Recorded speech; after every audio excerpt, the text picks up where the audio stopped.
The more you think about money, the broker you stay. That's not motivation talk, that's neuroscience. Your obsession with money is the exact thing repelling it from your life. And I know that sounds backwards. I know it sounds like something a person who already has money would say, but here's what's strange.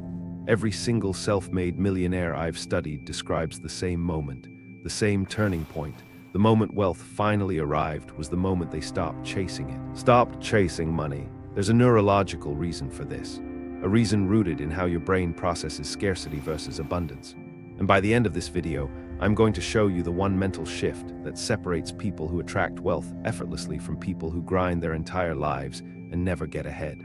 The answer will make you uncomfortable, because it means everything you were taught about hard work and hustle was designed to keep you on the hamster wheel. The system was never built for you to win. In the next few minutes, you'll understand exactly why your relationship with money is broken and how to fix it permanently. Have you ever tried to hold water in a clenched fist?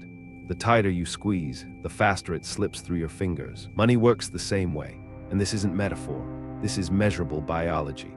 When you obsess over money, when every thought revolves around bills and debt and not having enough, your brain enters what neuroscientists call a scarcity loop. Your amygdala fires constantly. Cortisol floods your system, and your prefrontal cortex, the part of your brain responsible for creativity, problem solving, and seeing opportunity, it literally shuts down. A study from Princeton published in Science magazine proved this. They tested people under financial stress and found their cognitive function dropped by the equivalent of 13 IQ points. Financial stress literally makes you dumber. 13 points, that's the difference between average and below average intelligence, not because they were less capable, but because their obsession with money was eating their brain's processing power. You're not failing because you're not smart enough. You're failing because your fixation on money is stealing the very mental resources you need to make it. Scarcity kills genius, but that's only the surface. What's happening underneath is far more disturbing.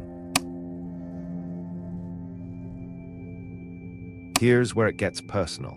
Your relationship with money was programmed before you were 7 years old. 7. Before you could do long division, your brain had already decided whether you deserved wealth or not. Every time your parents argued about bills, every time they said money doesn't grow on trees, every time they whispered about debt when they thought you weren't listening, your subconscious was recording all of it, and it built an operating system around those recordings. A psychologist, Dr. Bruce Lipton, demonstrated in his research on epigenetics. Children under 7 operate primarily in theta brainwave states, the same state used in hypnosis. The subconscious mind is 1,000,000 times more powerful than the conscious mind. You were literally hypnotized into your beliefs about money. And now, decades later, you're still running that software. Every time you feel guilty for wanting more, every time you say things like, "I'm not a money person," or "rich people are greedy," that's not your opinion. That's your programming talking. If this belief hit close to home, hit like and subscribe to reprogram more of your money blocks. The next one might be the one holding you back the most, because what you're about to hear, it explains why hustle culture is the biggest scam ever sold to the middle class. Stop and think about this for a second. You were told that the path to wealth is simple. Work harder, work longer, sacrifice more, grind until you make it. Grind, hustle, burnout. But ask yourself this. Do you know anyone who worked themselves to exhaustion and actually became wealthy from it? Not inherited it, not got lucky. Actually built lasting wealth through pure grinding? The data says probably not. A study from the Federal Reserve found that the median American family's net worth has barely moved in 40 years when adjusted for inflation, despite working more hours than any generation in history. More hours worked has not produced more wealth created. The Industrial Revolution needed obedient workers, so the system installed a belief. Hard work equals success, but here's what they left out. Hard work equals success for the person who owns the system, not for the person running inside it. As Henry Ford understood perfectly, thinking is the hardest work there is, which is probably why so few engage in it. The wealthy don't outwork you, they outthink you.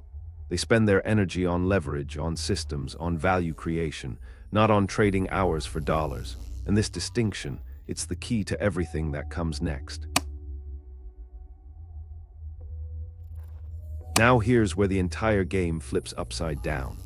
Every wealthy person I've studied, from Andrew Carnegie to Sarah Blakely to modern tech founders, they all described the same paradox. The money came when they forgot about the money. Not because they were lucky, not because they didn't care, but because they redirected their obsession from getting money to creating value. And there's a critical difference. When you focus on money, you think about extraction. How can I get more from the world? When you focus on value, you think about contribution. How can I give more to the world? And the universe, the market, whatever you want to call it, it rewards contribution exponentially more than extraction. Steve Jobs didn't sit in his garage thinking about becoming a billionaire. He sat there thinking about making computers personal. Jeff Bezos didn't start Amazon to be rich. He started it to solve the problem of book access. Solve problems, get paid. The money was a consequence, never the cause, and this isn't wishful thinking, it's economics. Markets pay for solutions. The bigger the problem you solve, the bigger the payment. But most people never get here because of what I call the desperation frequency. But this next one, this is the one that kept me up at night. Have you ever noticed that when you desperately need money, it runs from you? When you're broke and panicking, every deal falls through. Every opportunity vanishes. Every interview goes wrong. It's like the universe can smell your desperation. And in a way it can, not mystically, psychologically. When you operate from desperation, you make terrible decisions. You accept the first offer instead of negotiating. You jump at get-rich-quick schemes instead of building real assets. You burn bridges for short-term gains. Research from behavioral economics shows that people under financial pressure consistently choose smaller immediate rewards over larger delayed ones. Desperation destroys your ability to think long-term. But it goes deeper than just bad decisions. Desperation changes how people perceive you. Investors, clients, employers, they can feel it, and it repels them.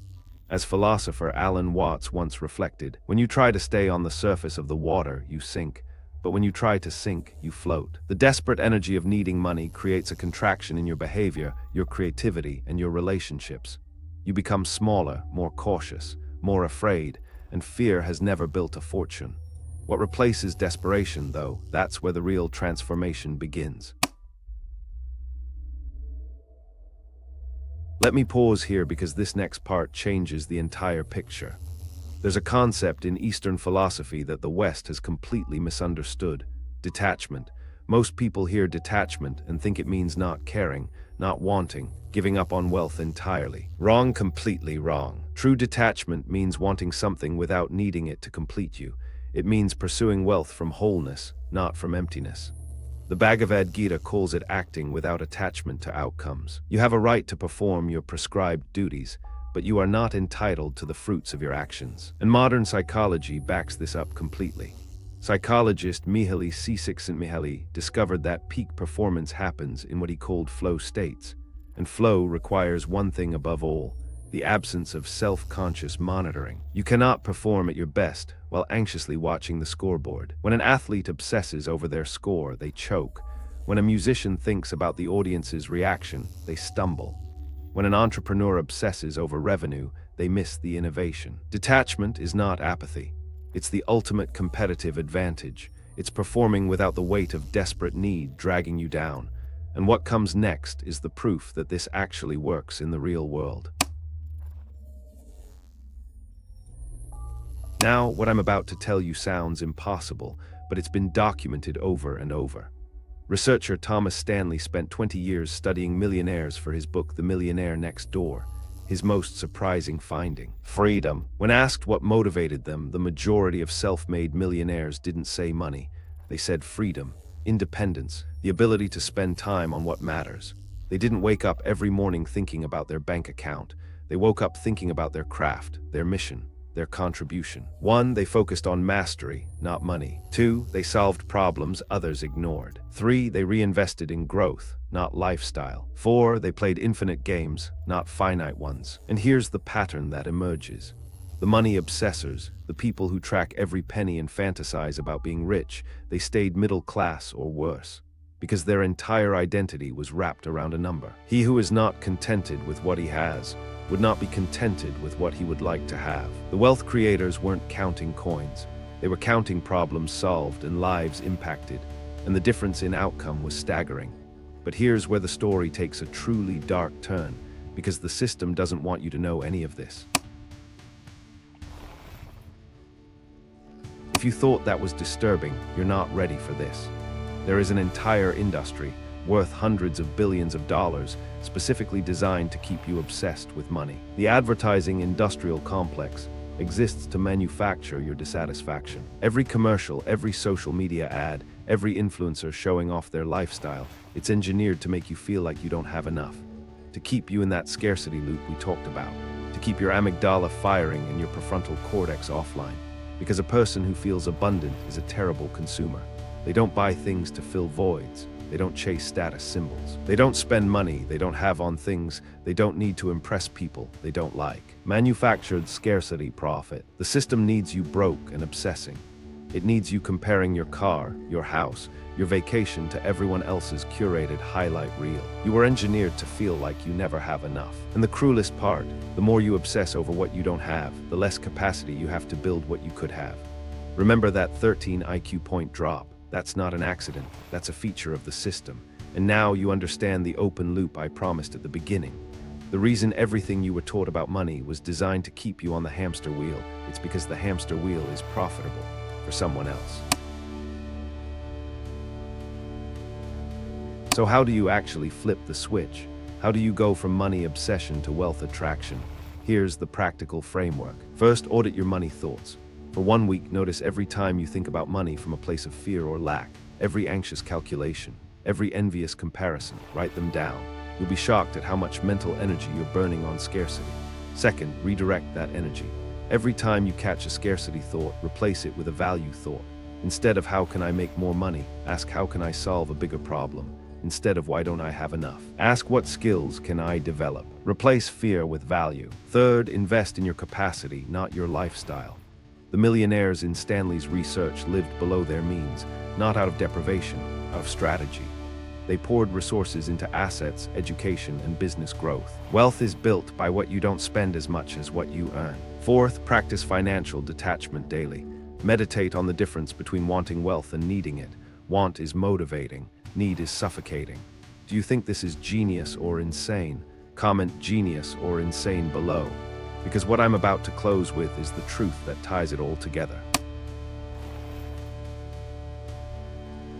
Here's the final piece, the one that makes everything click. Money is not a goal, it is a consequence of alignment. When you align your skills with real problems, when you create genuine value for other human beings, when you operate from abundance instead of scarcity, money doesn't just trickle in, it floods in because you've removed the dam.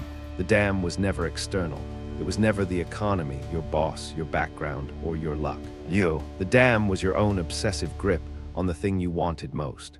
As the great Rumi wrote centuries ago, what you seek is seeking you, but it can only find you when you stop running after it long enough to let it arrive. Every self-made millionaire discovered this paradox, not in a book, not in a seminar. They discovered it in the moment they stopped chasing money and started chasing meaning. Meaning creates millions. So here's your challenge. Starting today, delete the poverty software. Stop counting what you lack and start building what you can give. The wealth will follow. It always does. If you made it this far, comment abundance unlocked to prove you're among the few who truly understand. Your mind is either programmed for wealth or poverty. Now you know how to reprogram it.